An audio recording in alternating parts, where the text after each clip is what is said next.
Meron akong kaibigan, palakad-lakad dito, naghanap ng makakain. Minsan nagdidikit ako sa pader ng mga pagkain dyan eh. Kinakain-kain niya. Ano kaibigan? Butiki. Ayan na, gumagapang na. Lahat ng pagkain sa sahig. Ayan.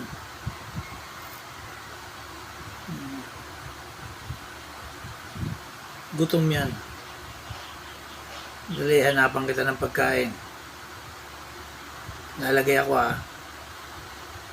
Ayan lakay, naglagay tayo ng mga pagkain dyan. Ayan, yung mga dumi-dumi na yan. Kala mo dumi pero hindi yan. Mga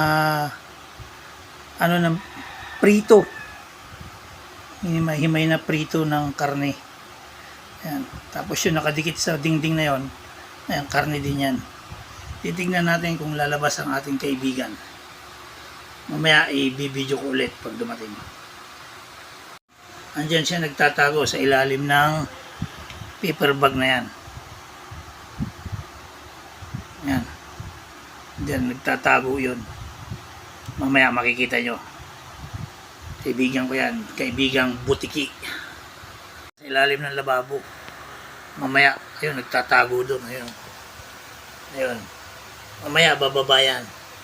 Pag nakita niya ang tahimik ulit, walang gumagalaw. Mamaya, abangan natin yan.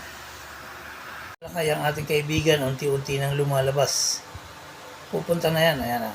Pag pababa na yan, gagapang yan sa baba. Tatago mo na yan. Mamaya lalabas doon sa gilid doon. Yan, sa gilid ng kubag na yan. Paper bag na yan. Diyan, lalabas yan. Nakikita mo na yan. Nandyan na sa sahig mamaya. I-video ko ulit mamaya.